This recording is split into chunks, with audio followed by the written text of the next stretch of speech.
రాష్ట్ర వ్యాప్తంగా ఇవాళ గిగ్ వర్కర్లు మెరుపు సమ్మెకు దిగనున్నారు. మధ్యాహ్నం 2 నుంచి సాయంత్రం 5 గంటల వరకు బంద్ కొనసాగనుంది. ఆ సమయంలో ఎలాంటి ఆర్డర్స్ తీసుకోబోమని, డెలివరీలు ఉండవని గిగ్ వర్కర్స్ అసోసియేషన్ నేతలు ప్రకటించారు. అదే సమయంలో రోడ్ల మీదకు వచ్చి నినాదాలు చేయడం, ర్యాలీలు చేయడం లాంటివి చేయబోమని చెప్పారు. దేశవ్యాప్తంగా 1,50,000 మంది ఈ సమ్మెలో పాల్గొనున్నారు.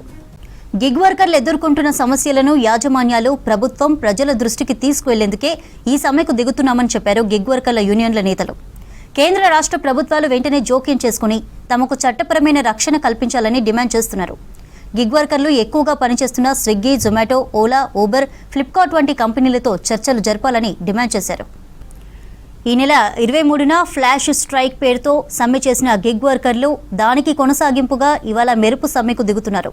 25న దేశవ్యాప్తంగా దాదాపు 40,000 మంది గిగ్ వర్కర్లు సమ్మె చేయడంతో చాలా నగరాల్లో 60% డెలివరీలు ఆలస్యమయ్యాయి. దీంతో కంపెనీలపై సోషల్ మీడియాలో కస్టమర్లు తీవ్ర ఆగ్రహం వ్యక్తం చేశారు. ఈ దెబ్బకు స్టాక్ మార్కెట్లో స్విగ్గీ షేర్ 2% పడిపోయింది.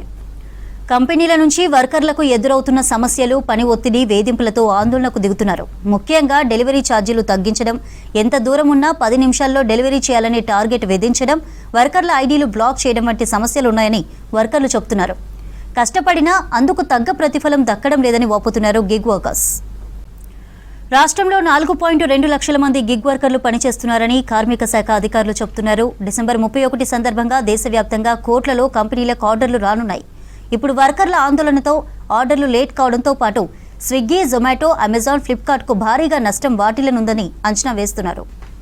సమస్యలను యాజమాన్యాలకు, ప్రభుత్వాలకు, ప్రజలకు తెలపడానికే ఈ సమ్మె చేస్తున్నామన్నారు గిగ్ వర్కర్ల యూనియన్ నేతలు. కేంద్ర రాష్ట్ర ప్రభుత్వాలు స్పందించాలన్నారు. తమకు చట్టపరమైన రక్షణ కల్పించాలని డిమాండ్ చేశారు గిగ్ వర్కర్స్ యూనియన్ నేతలు.